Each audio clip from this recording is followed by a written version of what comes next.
di jalan Allah. Ini Masjid Enam Syuhada lagi dikunjungi sama Ketua Hilmi. Modal awalnya berapa Pak Yudi Pramuko? 750.000 rupiah aja. Jadi ini 500 jutaan nih barang. Sekarang udah habis 310. Masya Allah, tuh udah pakai keramik, plafonnya tinggal. Granit tuh kayak marmer. Tuh, Masya Allah nih, sampai juga kita ke sini. Masjid Enam Syuhada, ngapa namanya Masjid Enam Syuhada, Ya, Pak Yudi? kita mau mendokumentasikan perjuangan dakwah nama anak muda pengawal Habib Rizik Syihab itu. Masya Allah. Yang dibunuh sama orang jahat di kilometer 50. Kilometer 50 ya. Itu kan simbol memperjuangkan dakwah itu kita harus memberikan segalanya untuk Islam kan ya. Untuk Masya dakwah Islam. Allah. Dan nama anak muda itulah yang sudah memberikan segalanya untuk Islam. Masya Allah. Apa nanti nama pemuda itu ada juga di sini mungkin diterapkan? Mungkin namanya 6 syuhada. 6 syuhada Iya, itu, 6 syuhada dipasang di sini, 6 syuhada. Beb Ali, apa yang dikomentarin dari ini semua, Beb Ali? Masya Allah, luar biasa. Dari uang 700.000, kalau pengen ternyata bisa. Bisa. Allah kirim. Tuh, bisa. Ya, dengan Masya. dengan masuk satu gang kecil, tapi Bapak ini luar biasa. Kecil tuh. Oh, Masya Allah ya. Satu call aja. Masya Allah. Perjuangan Pak Yudi Pramuko, YouTuber sejagat paling tua. Tertua di semesta. Tertua di semesta. Masya Allah. Tukang donat. Tukang donat. Tukang donat dari Paru. Ini saya laporkan dari lapangan ini, langsung dari Masjid Enam Syuhada. Masya Allah. Dan ini dia. Dalam lihat ah. Tuh, lihat tuh masjidnya. Tuh imamnya di situ tuh. Malam-malam lagi kita. Masya Allah. Masih kurang nih.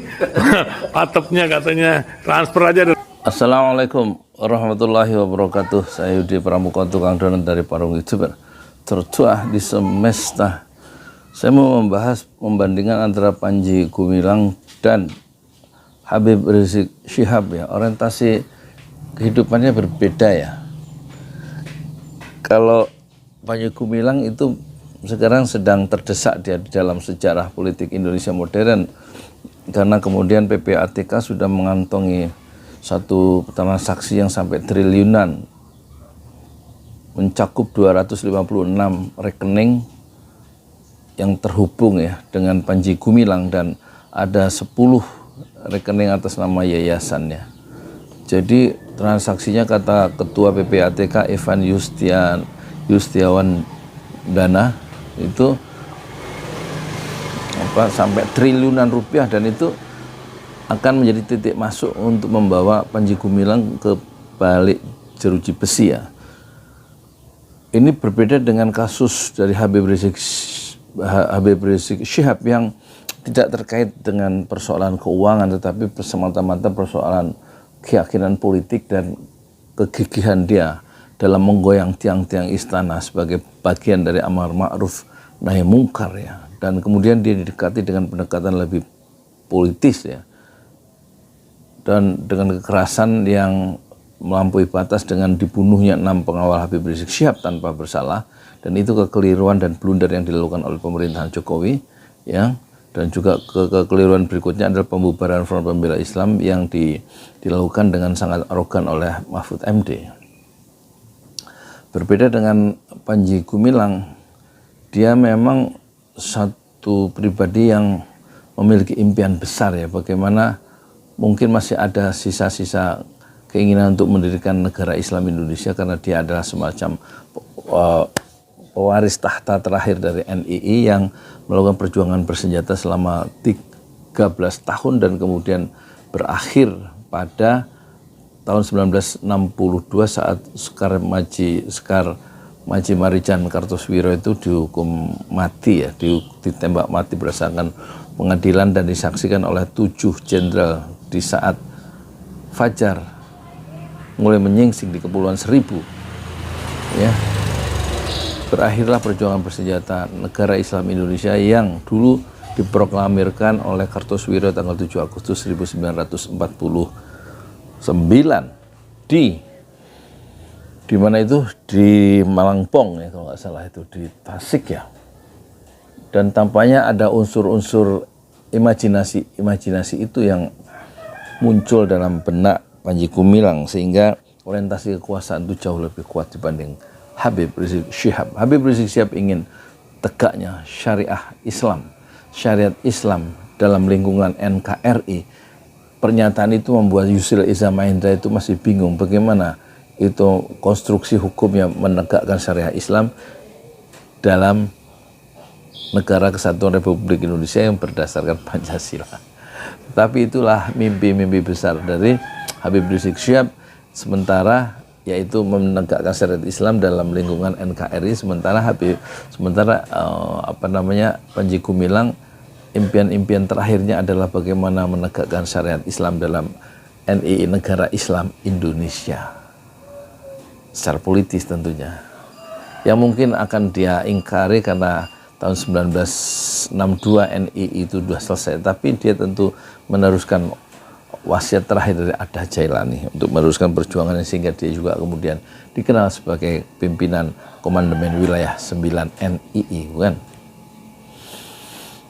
Nah, tampaknya yang kedua itu pertama, yang kedua kekeliruan atau perbedaan dari dari Panji Gumilang dengan Habib Rizik adalah dia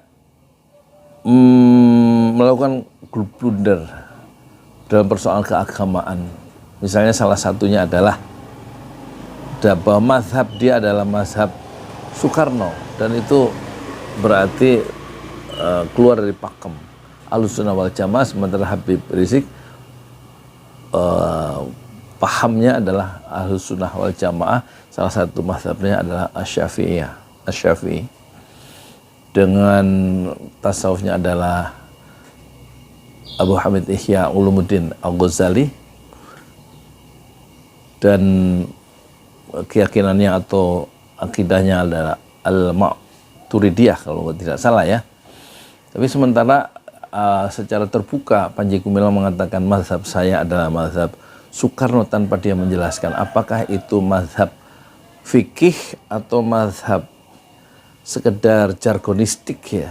Tampaknya kita tahu Soekarno tidak mengeluarkan pemikiran-pemikiran keagamaan, mungkin dia juga tidak paham Islam ya, karena dia belajar Islam dalam surat menyuratnya dengan Hasan ya, saat Soekarno itu dibuang di pulau Endi di Flores. Jadi tampaknya Soekarno tidak mengerti Islam, lebih mengerti Islam Panji Gumilang daripada Soekarno yang cenderung abangan dan tidak mengerti bahasa Arab. Sementara Panji Gumilang adalah dididik dalam lingkungan Matlaul Anwar sebelum dia ke Matlaul Anwar di kota Menes, Banten, dan sebelum dia masuk Gontor, dan pandai bahasa Arab dan pandai bahasa Inggris dalam lingkungan Ahlussunnah wal Jamaah. Dan kemudian melanjutkan Fakultas Adab dan Humaniora di Universitas Islam Negeri Syarif Hidayatullah Jakarta. Jadi secara keilmuan, secara akademis, Panji Gumilang itu lebih tinggi kemampuan Islamnya dibanding Soekarno, yang dia kemudian simpulkan bahwa dia bermazhab Soekarno. Satu cara atau satu ungkapan yang tidak bisa dipertanggungjawabkan secara ilmiah. Tentu kedalaman ilmu pengetahuan Islamnya lebih dalam Habib Rizik Syihab yang sudah berhasil menyusun tesis dalam bahasa Arab sebesar atau setinggi setebal 1000 halaman lebih, sehingga mencapai gelar doktor. Tentu kedalaman ilmunya lebih dalam Habib Rizik Syihab yang menempuh pendidikannya di Arab Saudi dan kemudian menjadi doktor keislaman. Tetapi orientasi kekuasaan itu jauh lebih kuat daripada dia berada di benak Panji Gumilang, karena alasan-alasan historisnya itu, sentuhan-sentuhan dia dengan tokoh-tokoh dari negara Islam Indonesia. Sementara Habib Rizik Syihab yang membangun Front Pembela Islam pada tanggal 17 Agustus 1998 ya, itu lebih cenderung bercorak apolitis dari kekuasaan, kecuali betul-betul dia sebagai sebuah gerakan dakwah di saat kemunculan fajar reformasi.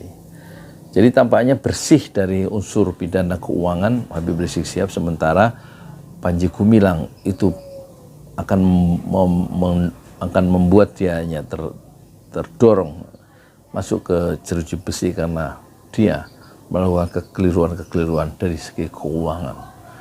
Kalau memang rekeningnya itu jumlahnya seperti yang dilansir oleh pemerintah sebanyak 256 rekening dan transaksinya menurut PPATK sampai triliunan rupiah, dan ini agak sukar dipertanggungjawabkan sebagaimana sukarnya dipertanggungjawabkan dana-dana COVID yang belum diaudit yang mencapai triliunan. Entah siapa yang menikmati dana COVID itu. Mungkin bukan Habib Rizik dan juga bukan Panji Gumilang, saya tidak tahu. Assalamualaikum warahmatullahi wabarakatuh.